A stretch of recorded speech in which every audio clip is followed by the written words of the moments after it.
Chapter 1. I walked into my own kitchen and saw my husband standing too close to my sister. And in that moment I knew something was wrong, but what I did not know was that over the next 18 months he would secretly move more than $100,000 out of our accounts, try to destroy my reputation from behind a screen, and build a life with her while thinking I would never notice. But I did notice, I just did not react, because while they were lying, hiding, and playing their perfect little secret, I was watching, documenting, and building a case so precise that when the truth finally came out, I did not need a confession. I only needed one thing: his signature. My name is Evelyn, and this is how I lost my family but took back everything they tried to steal from me. I remember the exact moment something shifted, even if I could not explain why. It was an ordinary Tuesday evening, the kind that used to feel predictable in the best way. I had just gotten home from work a little earlier than usual. Traffic into Naperville had been lighter than expected, and for once I allowed myself to enjoy the quiet drive instead of taking calls the entire way. When I stepped into the house, it was unusually still. No television, no music, just the low hum of the refrigerator somewhere in the distance. I set my bag down by the entry table and called out, asking if anyone was home. No answer. I walked toward the kitchen, already running through my mental checklist. Maybe Mark was upstairs. Maybe the kids were in their rooms. Maybe I had just beaten everyone home. But as I reached the doorway, I stopped. Mark and my younger sister were standing in the kitchen, closer than people usually stand when they are just talking. Not touching. Not doing anything you could point to and call wrong. But close enough that I felt it in my chest before I understood it in my mind. They both turned toward me at the same time. There was a pause. A small one, maybe a second or two, but it stretched longer than it should have. Long enough for me to notice how quickly Mark stepped back. Long enough for me to notice that Lena looked down before she smiled. "Hey, you are home early," Mark said, his tone casual but just slightly off, like he had to adjust it mid-sentence. "Yeah," Lena added, brushing a strand of hair behind her ear. "We were just talking about the living room layout." I nodded, forcing a smile that felt natural enough on my face. That made sense. Lena was a freelance interior designer. She had been helping us update parts of the house over the past few months. Still, something about the silence before they spoke stayed with me. I set my keys on the counter and asked a normal question about dinner, about the kids, about anything that would fill the space that had suddenly opened between the three of us. The conversation resumed, but it did not feel the same. At the time, I told myself I was overthinking. I had spent years building a career that depended on noticing patterns, questioning inconsistencies, and finding problems where others saw none. It was easy to assume that habits sometimes followed me home. I did not know then that this was the first moment I should have paid attention to. Instead, I walked past it like it was nothing. Looking back now, that is what unsettles me the most. Not that something was wrong, but that I had seen it and chosen not to see it. My life, at least from the outside, looked exactly the way it was supposed to. I was 42. Working as a director of compliance at a fintech company based in Chicago. It was the kind of job that required precision, discipline, and a constant awareness that one small oversight could lead to consequences far bigger than anyone expected. I had worked my way up slowly over the years, building a reputation for being steady, reliable, and difficult to surprise. My husband, Daniel Hayes, was 45 and worked as a senior sales executive for a software company. His job kept him traveling often, sometimes for a few days at a time, sometimes just long enough to blur the edges of our routine. It was something we had adjusted to over the years. Or at least I believed we had. We had 2 children. Ethan was 14, old enough to notice things but young enough not to always understand them. Chloe was 10, still in that space where she instinctively looked for me whenever something felt uncertain. Our house in Naperville was the kind people described as comfortable and established. Not extravagant but complete. The kind of place where neighbors waved, where weekends were filled with small routines, where everything felt stable. And then there was my sister. Lena was 4 years younger than me. For most of our lives, she had been the one people worried about. She was creative, emotional, unpredictable in ways that made others feel protective. After her divorce a couple of years ago, things had not gone well for her financially. Work came and went. Projects started but did not always finish. Stability had never quite been her strength, so she spent more time at our house. First, it made sense. She helped with decorating, reorganizing spaces, making small updates that I never had time to focus on. She would stay for dinner, sometimes longer. The kids loved having her around. She was more relaxed than I was, more spontaneous. I told myself I was helping her, that this was what family did. And in a way it was. But there was also something deeper, something that went back much further than any of us wanted to admit. Growing up, our mother had always seen Lena as the one who needed more. More attention. More understanding. More forgiveness. If Lena made a mistake, it was because she was sensitive. If I succeeded, it was because I was expected to. I learned early how to be the stable one, the responsible one, the one who did not need reassurance. Even as adults, that dynamic never fully disappeared. So when Lena started spending more time at my house, I did not question it. Felt familiar. Predictable in its own way. What I did not notice, or maybe chose not to notice, was how the dynamic inside my own home began to shift. Daniel started coming home later on the nights Lena was there. First, it seemed like coincidence. His job was unpredictable. Late calls, last-minute meetings, travel delays. All of it had reasonable explanations. But then it happened again. And again. There were small moments too. Conversations that stopped when I entered the room. Glances exchanged that I could not quite interpret. Lena lingering in the kitchen after everyone else had moved on. Daniel finding reasons to stay nearby. None of it was enough to confront. None of it was clear. But it was there. I remember one Saturday afternoon when Lena had come over to help rearrange the living room. We spent hours moving furniture, debating colors, adjusting details that probably did not matter as much as we pretended they did. At one point I stepped out to take a work call. When I came back, the house was quiet again. I found them in the same room, standing closer than necessary, talking in low voices. They did not notice me at first. When they did, the conversation stopped immediately. It was subtle. So subtle that if I wanted to ignore it, I could. So I did. Because the alternative required asking a question I was not ready to ask. There is a kind of discomfort that is easy to dismiss. The kind that does not demand attention, just lingers quietly at the edge of your awareness. That was where I lived for a while. Everything still functioned. We had dinners together. We talked about school, about work, about weekend plans. Lena continued to come by, sometimes with a reason, sometimes without one. Daniel continued to travel. Continued to explain. Continued to act like nothing had changed. And I continued to accept it. If I am honest, part of me preferred it that way. Because as long as nothing was confirmed, nothing had to be broken. I told myself that families went through phases. That stress showed up in strange ways. That maybe I was projecting my own exhaustion onto situations that did not deserve it. I had built a life that made sense. A life that was structured, predictable, and safe. Admitting that something inside it might be wrong felt like opening a door I could not close again. So I stayed where I was. I noticed things. I filed them away. And then I moved on. Until the number of things I noticed started to feel less like coincidence and more like a pattern. At first, each moment seemed isolated. A look here. A silence there. A shift in timing that could be explained if I tried hard enough. But when I stepped back and looked at all of them together, they began to connect in a way I could no longer ignore. That was the part one had not expected. Not the possibility that something was wrong, but the realization that I had seen pieces of it all along, and chosen not to put them together. I used to think those moments were random, but when I look back now, they all had one thing in common. Chapter 2. They all happened when I was not supposed to be paying attention. That realization did not come all at once. It settled in slowly, like something you keep noticing out of the corner of your eye, until you finally turn your head and see it clearly. First, I told myself nothing had really changed. But it had. Ethan noticed it before I did, or at least before I admitted it to myself. Dad has been going to the gym now, he said one evening while we were clearing the table. Since when does he go to the gym every day? I glanced toward the hallway where Daniel had just disappeared upstairs. Since he decided he wanted to get back in shape, I said, keeping my tone casual. Ethan shrugged. Just seems kind of sudden. It was. Daniel had never cared much about routines like that. He stayed active enough, but he had never been the type to obsess over it. Now suddenly there were new workout clothes, protein shakes in the fridge, a gym membership he talked about like it had always been part of his life. And it was not just that.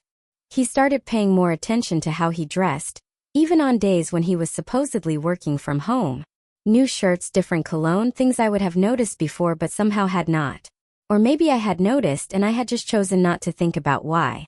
His phone changed too. It was always with him. Always face down on the table. Always in his hand when he left the room, even if he was only stepping away for a minute. Once, Chloe reached for it when it buzzed on the counter. "I got it," Daniel said quickly, faster than necessary, already turning back toward her. "It is just work." He smiled, but it did not quite reach his eyes. I watched that moment more carefully than I let on. His travel schedule became harder to follow as well. There were more trips, shorter ones, sometimes with vague explanations. Client meetings, he would say. Last-minute changes. You know how it is. I did know how it was. Or at least I knew how it was supposed to be. This felt different. I did not confront him. Instead, I did what I always did when something did not make sense. I started paying attention. At work, I was in the middle of reviewing a case involving internal financial discrepancies. Small transactions spread out over time, each one insignificant on its own, but together forming a pattern that no one had caught until it was too late. It required patience, precision, the ability to see connections where others saw randomness. Without meaning to, I brought that same mindset home. One evening after the kids were in their rooms and Daniel was upstairs on a call, I opened our shared investment account. It was something we rarely checked closely. The balance hovered around $400,000, diversified across different funds. It was stable, predictable, safe. At least that was what I believed. I scrolled through the recent activity, not looking for anything specific at first. Then I saw it. A withdrawal. Not large. A few $1,000s. I frowned, clicking into the details. There was no clear note attached. No explanation I could immediately recognize. I kept scrolling. Another one. Few weeks later. Then another. Each one small enough not to stand out. Spread out just enough to feel almost normal. Almost. When Daniel came back downstairs, I was still sitting at the kitchen table, my laptop open in front of me. "Hey," I said, keeping my voice even, "did you move some money out of the investment account recently?" He did not hesitate. "Yeah, just some adjustments," he said, reaching for a glass of water. "Nothing major. I have been shifting things around a bit." "What kind of adjustments?" He shrugged like it was not worth explaining in detail. "Just rebalancing. You know how the market has been." I nodded slowly. That made sense. Or at least it sounded like it did. I closed the laptop, telling myself that if there had been something wrong, I would have seen it immediately. That was what I did for a living. And yet, something about it stayed with me. The next day at work, I found myself staring at a spreadsheet longer than necessary, my mind drifting back to those transactions. Patterns do not appear all at once. They reveal themselves in fragments. That night, I opened the account again. This time, I was not just looking. I was analyzing. I pulled up the last 12 months of activity. Then 18. I started noting the dates. First, it felt excessive. Like I was creating a problem where there was none. But once I started, I could not stop. I opened a document and began writing things down. Dates of withdrawals. Amounts. Anything that seemed even slightly out of place. Then, almost without thinking, I added another column. Daniel travel. I pulled up his calendar, the one we shared for family scheduling, and started matching dates. Some aligned. Some did not. It was not enough to mean anything yet. Then I added another. Days Lena visited. I hesitated for a moment before writing her name. That was the first time I allowed the thought to take a clearer shape. I went through old messages, photos, small details that helped me reconstruct when she had been at the house. And then I saw it. Not a perfect match, but close enough to feel uncomfortable. Withdrawals. Travel. Lena. Not every time, but often enough. I sat there staring at the screen, my fingers hovering over the keyboard. This does not mean anything, I told myself. Could still be coincidence. Could still be nothing. That was the word I kept returning to. Nothing. That night, I went to bed at the usual time. Daniel came up later like he had been doing more often. I pretended to be asleep when he got in. Not because I was trying to hide anything, but because I was not ready to have a conversation I did not know how to start. At some point in the middle of the night, I woke up. The room was quiet. Too quiet. I reached out instinctively, and the space beside me was empty. I sat up slowly listening. There was a faint light coming from downstairs. I got out of bed and walked toward the hallway, careful not to make too much noise. I told myself I was just checking, just making sure everything was fine. When I reached the bottom of the stairs, I could see him in the kitchen. Daniel was standing by the counter, his back to me, his phone in his hand. He was not speaking, just reading. The glow from the screen lit up part of his face. For a second I considered turning around, going back upstairs, pretending I had not seen anything. But then the phone buzzed again. He shifted slightly, angling the screen just enough that I caught a glimpse. A name. Just a single letter. L. My chest tightened before my mind caught up.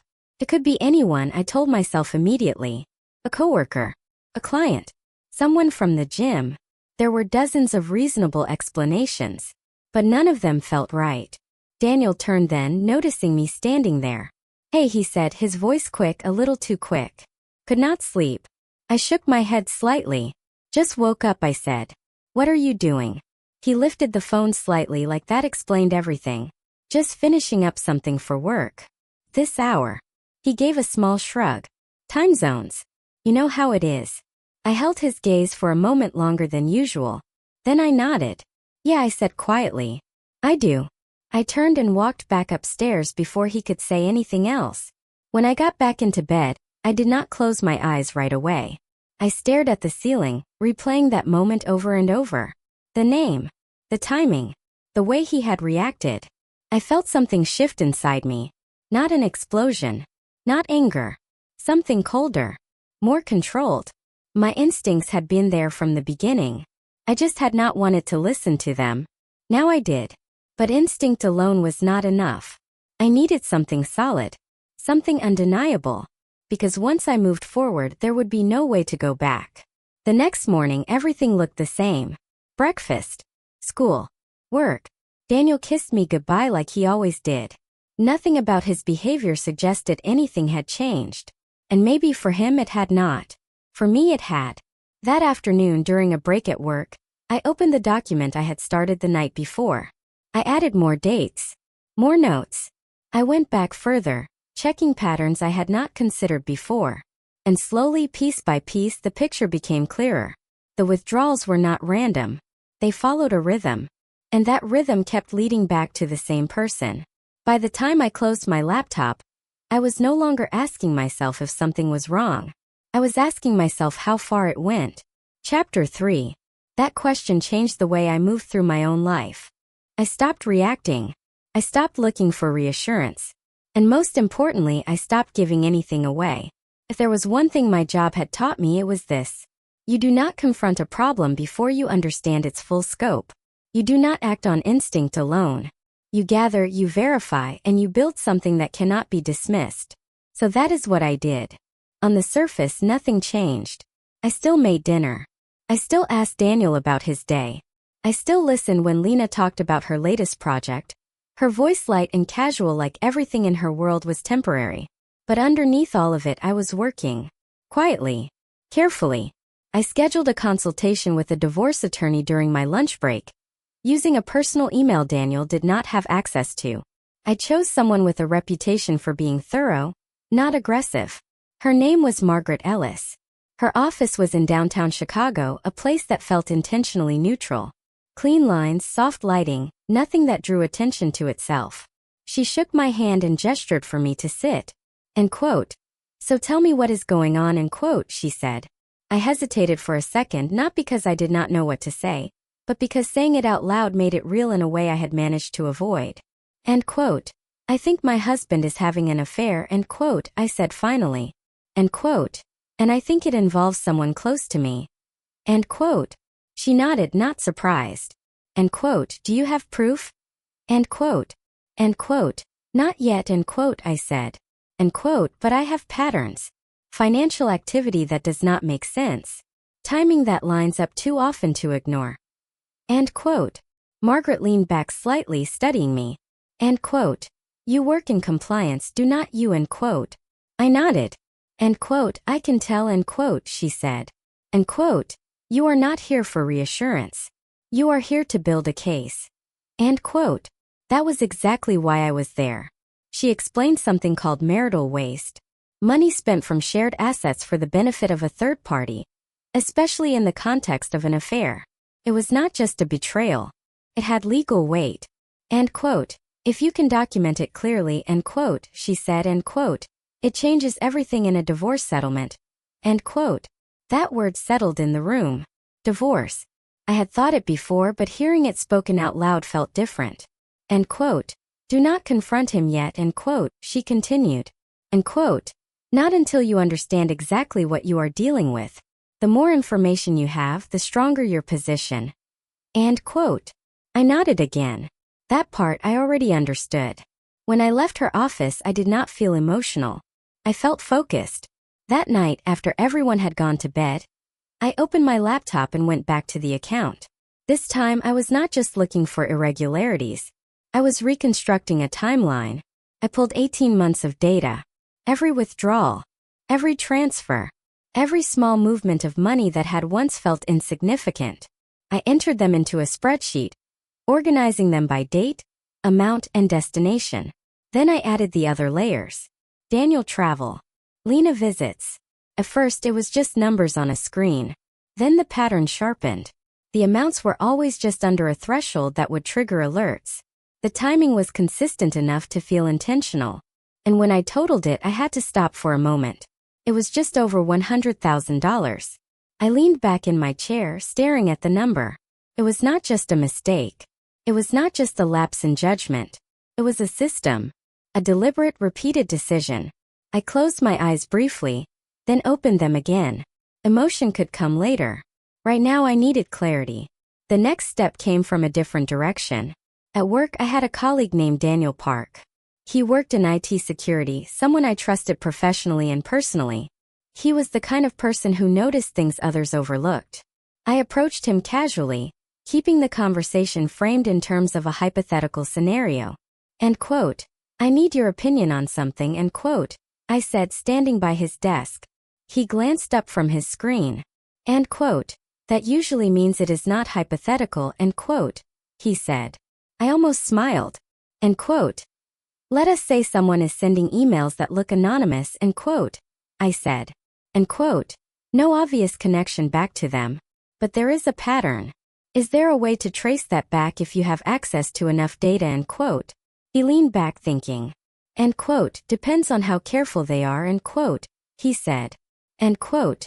But most people are not as careful as they think they are. Why, end quote? End quote. I just want to understand what is possible, end quote, I said. He studied me for a moment longer than usual. End quote. Bring me what you have, end quote, he said finally. End quote. We will take a look. End quote. That was enough. A few days later I had something to bring him. It started with an email I had received at work a couple of weeks earlier. It had been vague, suggesting concerns about my handling of certain internal processes. No direct accusations, just enough to plant doubt. At the time I had dismissed it. Now I saw it differently. Daniel Park sat beside me as we reviewed the metadata. End quote. This was not as anonymous as they thought, end quote, he said after a few minutes. End quote. There are routing details here. It is not clean. End quote. He traced a few lines on the screen, explaining what I was seeing. End quote.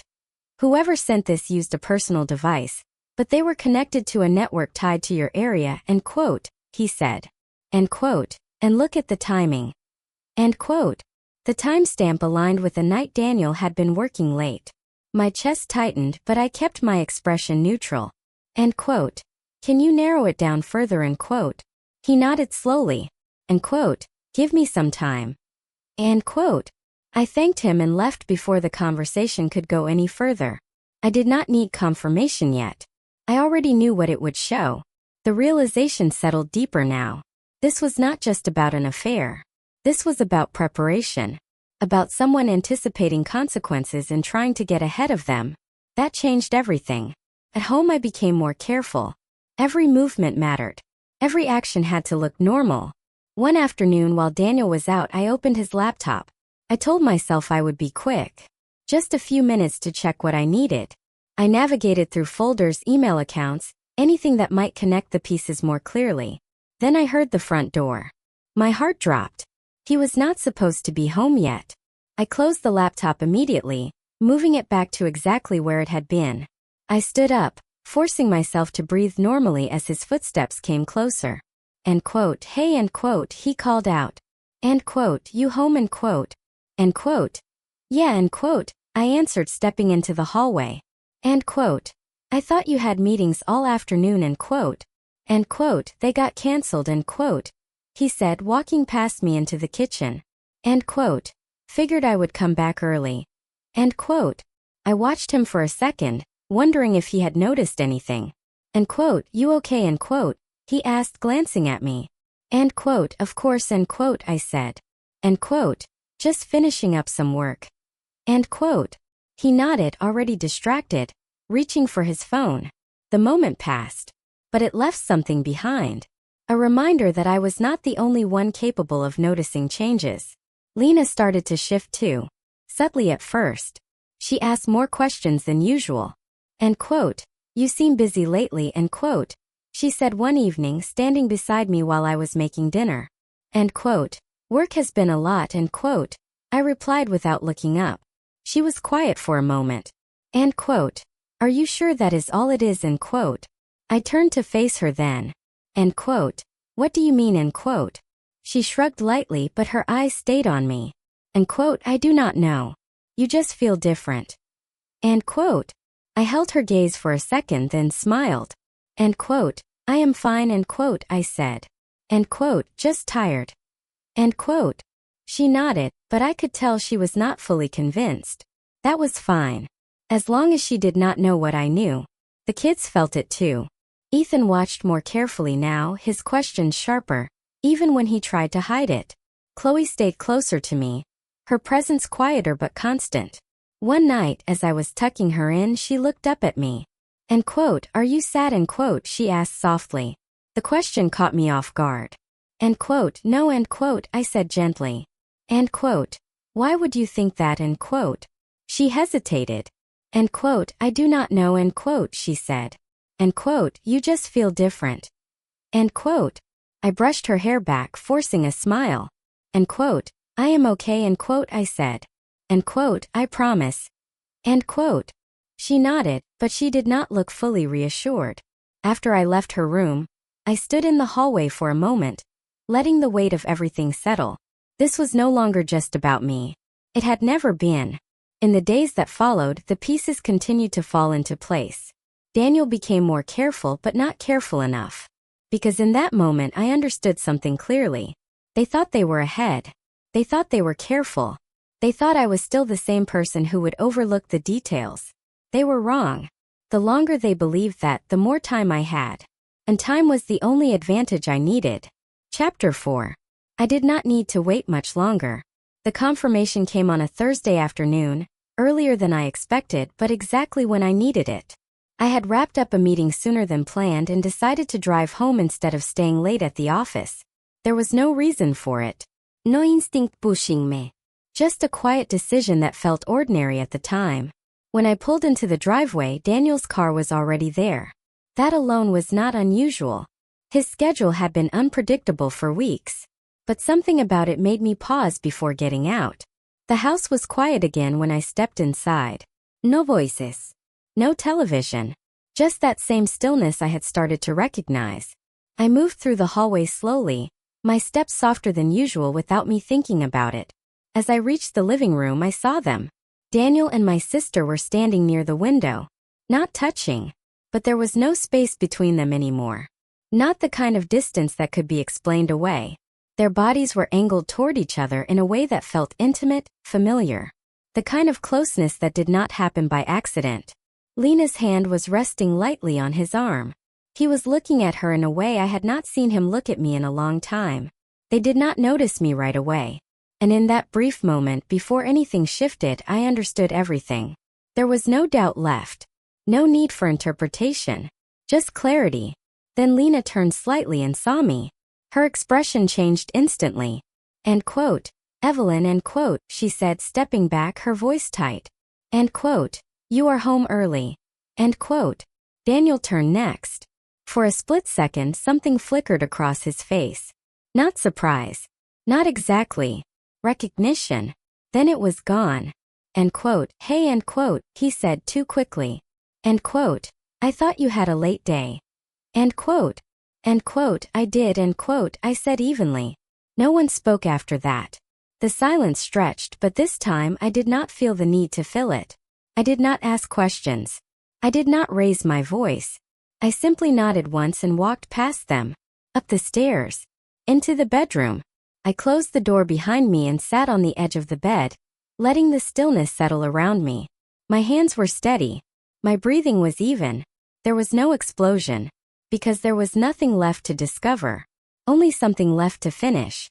By the time I came back downstairs, Lena was gone. Daniel was in the kitchen, leaning against the counter, his posture tense in a way he could not quite hide. End quote. We should talk, end quote, he said as I entered. End quote. Not yet, end quote, I replied calmly. He frowned slightly. End quote. What does that mean, end quote? End quote. It means I am not ready to have that conversation today. End quote. His jaw tightened. End quote. Evelyn, whatever you think you saw, it is not what you think. End quote. I looked at him, then really looked at him. End quote. I am not asking you for an explanation, end quote, I said. That was the part that unsettled him. I could see it. Because he had expected anger. Questions. Something he could respond to. Instead, I gave him nothing. And without that, he had nowhere to go. That night, we moved through the house like strangers who knew exactly how to avoid each other. The next morning I called Margaret.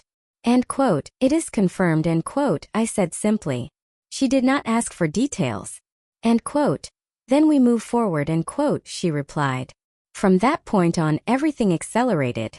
Margaret built the case with precision. Financial records were organized into clear timelines. Every transfer connected. Every withdrawal accounted for. The email evidence was included, with technical analysis that tied it back to Daniel's device. There was no ambiguity left. A meeting was scheduled. Daniel arrived with his attorney, a man named Robert Langford. Robert had the kind of presence that suggested confidence built on experience. Calm, measured, someone used to controlling the tone of the room. Margaret sat beside me, her posture relaxed but focused. Daniel avoided looking directly at me. First, the meeting began as these things often do. Formalities. Statements. An attempt to keep everything neutral. Then Margaret started. She did not raise her voice. She did not dramatize anything. She simply presented the facts. End quote. This is a record of financial activity over the past 18 months, end quote, she said, sliding a document across the table. Robert glanced at it briefly. End quote. I am sure there is an explanation for any discrepancies, end quote, he said. Margaret nodded. End quote. I am sure there is, end quote, she replied. End quote. Which is why we have also included this. End quote. Another document. A breakdown of transactions. Dates. Amounts. Patterns. Daniel shifted in his seat. End quote. What is this supposed to prove, end quote, he said, his voice sharper now. Margaret did not react. End quote. It proves that over $100,000 was withdrawn from a shared account and redirected in a pattern consistent with personal use, end quote, she said. Robert leaned forward slightly, scanning the pages more carefully now. End quote. That is not necessarily improper, end quote, he said. End quote. Married couples have discretion over shared funds, end quote. Margaret met his gaze. End quote. They do, end quote, she said. End quote. Unless those funds are being used in connection with an extramarital relationship, end quote. The room went still. Daniel's head snapped toward her. End quote. That is a serious accusation, end quote, he said, his tone rising. Margaret did not flinch. End quote. Then it is fortunate we are not relying on accusations, end quote, she said. She slid another set of documents forward. Communication records. Email traces. Timelines that align too precisely to ignore. Robert's expression shifted first. Then Daniel's. He looked at me, then really looked at me for the first time since the meeting began. End quote. What is this, end quote, he said, his voice lower now. I held his gaze. End quote. It is everything you thought I would not see, end quote, I said quietly. He shook his head, disbelief turning into something else. End quote. This is not what you think, end quote, he said again, but the conviction was gone. Lena was not in the room, but she was there in every page, every line, every connection that tied back to her. There was no separating it anymore. She was no longer outside of it. She was part of it. Robert cleared his throat, trying to regain control. End quote. We need to take a step back, end quote, he said. End quote. These are complex matters, and we should review everything carefully before making assumptions, end quote. Margaret nodded slightly. End quote. Of course, end quote, she said. End quote. Take all the time you need. But understand that the documentation is comprehensive. End quote. Daniel leaned forward suddenly, his composure cracking. End quote. You went through my accounts, end quote, he said, his voice edged with anger. End quote. You went behind my back, end quote. I did not raise my voice. End quote. I paid attention, end quote, I said. End quote. That is not the same thing. End quote. End quote. It is exactly the same thing, end quote, I replied. He ran a hand through his hair, frustration building. End quote. You are blowing this out of proportion, end quote, he said. End quote. You do not understand the full context. End quote. I almost smiled at that. End quote. I understand enough, end quote, I said. The room felt smaller now. Tighter. The weight of everything finally settling where it belonged. Margaret leaned slightly toward me, her voice quiet but clear. End quote. We are prepared to proceed with terms that reflect the financial impact and the circumstances, end quote, she said. Robert looked at Daniel, waiting. Daniel said nothing. For the first time since I had known him, he did not have an answer. Did not have a way to shift the conversation. Did not have control. I reached into my bag and placed the final document on the table. End quote. I am not here to argue about what happened, end quote, I said. My voice was steady, calm. End quote. I am not here for an explanation, end quote. Daniel looked at me, something close to desperation now breaking through. End quote. Evelyn, we can fix this, end quote, he said. End quote. Whatever you think is going on, we can work through it. End quote. I shook my head once. End quote. No, end quote, I said. Then I met his eyes and held them. End quote. I do not need you to admit anything, end quote, I said quietly. End quote. I just need you to sign. End quote. The silence that followed was different from the ones before. Not uncertain. Not unresolved. Final. And in that moment, the terms reflected exactly what had been built over those months of quiet preparation. The financial records mattered. The documentation mattered. Every detail that once felt small had shaped the outcome in ways that could not be ignored. I retained the primary assets. The house was sold, and the proceeds were divided in a way that accounted for what had been taken. The $100,000 that had quietly disappeared over time was no longer invisible. It was acknowledged, calculated, and corrected. Custody of the kids remained with me, with a structured agreement that kept their lives as stable as possible. There were no dramatic final moments in the courtroom. No raised voices. No last-minute revelations. Just signatures. Just an ending that felt quieter than I had imagined. After everything, I expected to feel something bigger. Relief. Anger. Maybe even regret. Instead, what I felt was space. The kind of space that comes when something heavy is no longer sitting on your chest. Daniel moved out before the final paperwork was completed. At first, he stayed in a short-term rental, then eventually moved into a townhouse on the other side of the city. He was not alone. He and my sister started living together not long after everything became public. That part did not surprise me. What surprised me was how quickly the reality of it seemed to shift.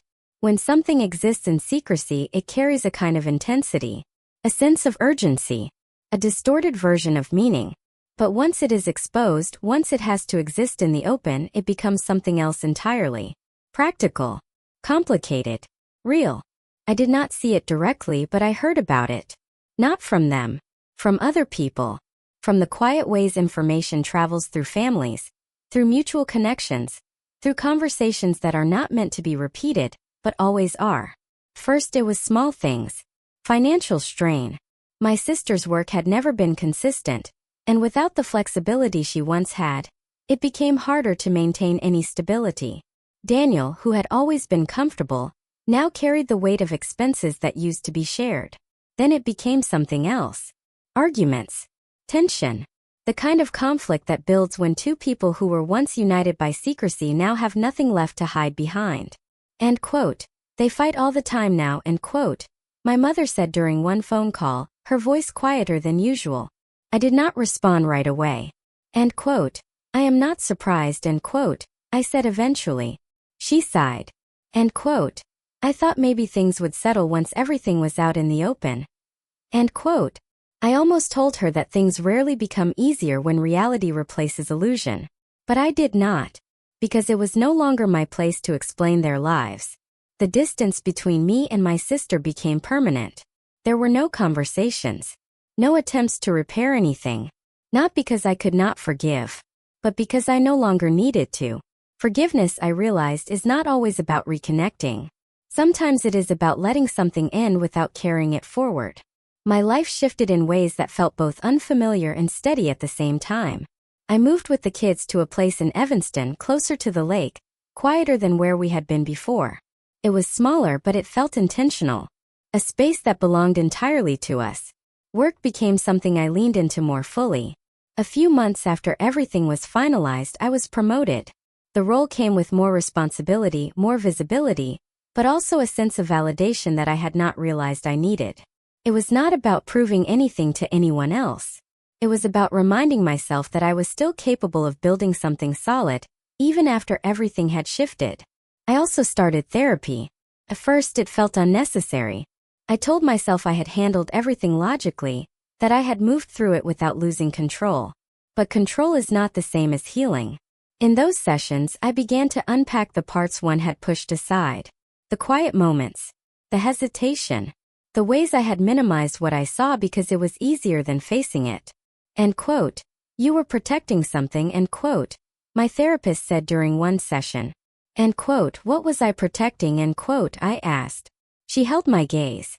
End quote. The life you believed you had. End quote. That stayed with me. Because it was true. And letting go of that belief was not something that happened overnight. The kids adjusted in their own ways. Ethan became more observant, more aware of the dynamics around him. He asked fewer questions, but when he did, they were direct. One evening, he sat across from me at the kitchen table, his expression serious. End quote. Do you regret it, end quote, he asked. End quote. Regret what, end quote. End quote. Waiting, end quote, he said. End quote. Not saying something sooner. End quote. I considered that for a moment. End quote. No, end quote, I said finally. End quote. I needed to understand what was happening before I made a decision. End quote. He nodded slowly, like he was processing something deeper than the question itself. Chloe responded differently. She became lighter over time. More open. The quiet tension that had followed her before began to fade. One night as I tucked her in, she smiled up at me in a way that felt genuine again. End quote. You seem happier, end quote, she said. I paused, then nodded. End quote. I think I am, end quote, I said. And that was the truth. Not because everything was perfect, but because everything was honest. The version of my life that had once felt stable had been built on something I had not fully seen. Now, even with all its changes, it felt clearer. More grounded. More real. I heard less about Daniel and my sister as time went on. Not because things improved, but because people stopped talking about it. When something becomes normal, even if it is messy, it no longer holds the same attention. That was their reality now. Not mine. I did not need them to fail. I did not need them to suffer. What mattered was that I was no longer tied to any of it. That was the part that felt like freedom. One evening, almost a year after everything had ended, I was sitting by the window in our new place, watching the lake shift with the wind. It was quiet. Not the kind of silence that feels empty. The kind that feels settled. I thought about everything that had happened, the moments I had overlooked, the patterns I had pieced together, the decisions I had made when I finally understood what I was facing. And I realized something I had not been able to see at the beginning. Winning was never about exposing them. It was never about making them feel what I felt. It was about stepping out of something that no longer respected me and doing it in a way that protected what mattered. Myself. My children. My future. If you were in my position, would you have confronted everything the moment you felt it shift? Or would you have waited until you understood exactly what you were dealing with? I used to think strength meant reacting immediately. Now I know it can also mean waiting. I lost what I thought was my family, but I kept myself.